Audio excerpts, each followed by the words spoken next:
Assalamualaikum warahmatullahi wabarakatuh. Kami dari kelompok 4, kelas R3A, tugas kelompok jaringan komputer, mekanisme cara kerja transport layar. Saya Feby Welanda Mustari dengan NPM 20214350108. Saya mewakili teman-teman saya yaitu Gusti Khairul Fahrizi dengan NPM 201435109, Ogi Septihadi Amir Mugeni dengan NPM 20214351112, Fadila Septiani dengan NPM 20214351113, Anggito Pangestu dengan NPM 20214351114, Faisal Basri dengan NPM 20214351116. Pengertian layer transport. Layer transport adalah lapisan keempat dari model referensi jaringan OSI layer. Lapisan ini bertanggung jawab menyediakan layanan pengiriman dari sumber data menuju ke tujuan data dengan cara membuat logical connection antara keduanya. Peran dan fungsi transport layer. 1. Komunikasi end-to-end logic. 2. Segmenting. 3. Resembling data. 4. Identifikasi aplikasi atau port addressing. 5. Multiplexing atau demultiplexing. 6. Reliable delivery. 7. Sequencing. 8. Flow control. Dua protokol yang digunakan pada transport layer, yaitu pertama, Transmission Control Protocol atau TCP, kedua, User Datagram Protocol atau UDP. Berikut ini merupakan gambar yang ada pada header TCP yang memungkinkan terjadi komunikasi reliable dan komunikasi oriented. 1. Source port number, yaitu port number pada device yang menginisiasi koneksi TCP. 2. Destination port number, yaitu port number yang mengidentifikasikan protokol layer atas. Ketiga, sequence number, yaitu nomor urut masing-masing segmen. Keempat, acknowledgement number, yaitu nomor octet byte selanjutnya yang ditunggu oleh penerima. Kelima, window size, menunjukkan berapa banyak size yang bisa dikirimkan. Selanjutnya adalah client atau server. Pada komunikasi TCP, setiap service akan ditetapkan dengan port number. Dua atau lebih aplikasi service tidak boleh menggunakan port yang sama. Contoh gambarnya sebagai berikut. Salah satu metode untuk meningkatkan security atau keamanan adalah dengan membatasi akses hanya pada port yang digunakan oleh service saja. Selanjutnya ada TCP three-way handshake. Three-way handshake ini adalah proses pembuatan koneksi TCP yang bertujuan melakukan sinkronasi terhadap nomor urut dan nomor acknowledgement yang dikirimkan oleh kedua host dan saling bertukaran ukuran TCP window. Prosesnya dapat dijelaskan seperti gambar berikut ini.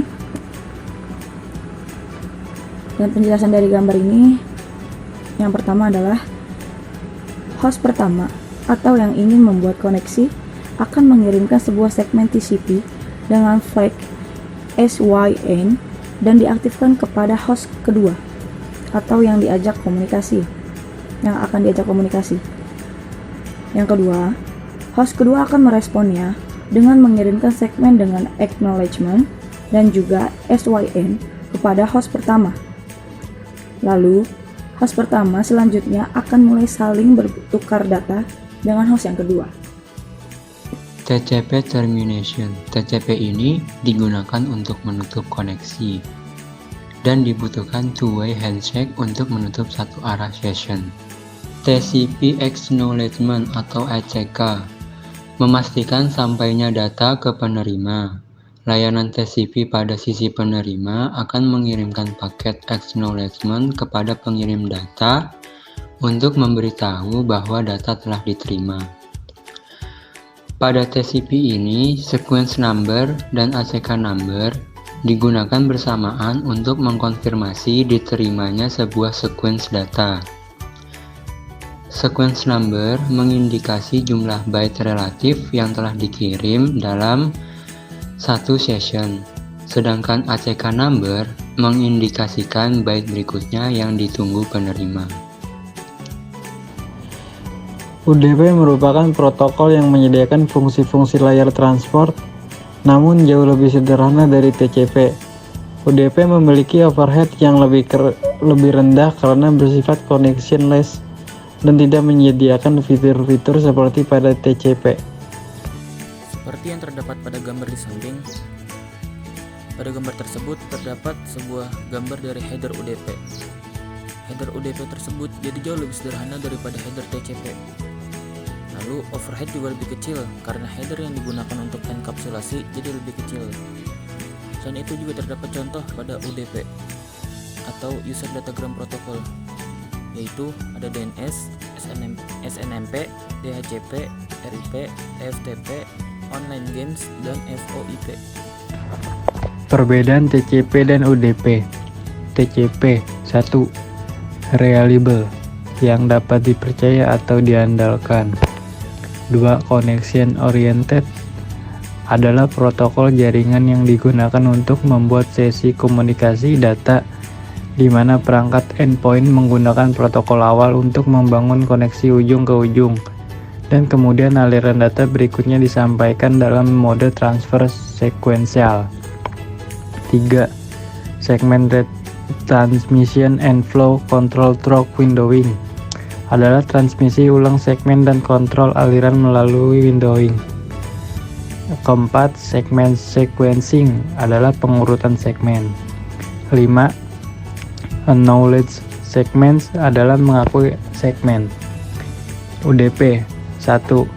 Unreliable, adalah tidak bisa diandalkan. 2. Connectionless, adalah protokol tanpa koneksi atau connectionless protokol, adalah bentuk transmisi data di mana sinyal IT keluar secara otomatis tanpa menentukan apakah penerima siap atau bahkan apakah ada penerima.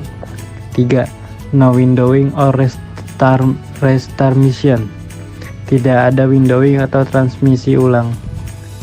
4. No sequencing, adalah tidak ada urutan. 5. No acknowledgement, adalah tidak ada pengakuan. Sekian dan terima kasih. Kurang lebihnya mohon maaf. Wabillahi taufik wal hidayah. Wassalamualaikum warahmatullahi wabarakatuh.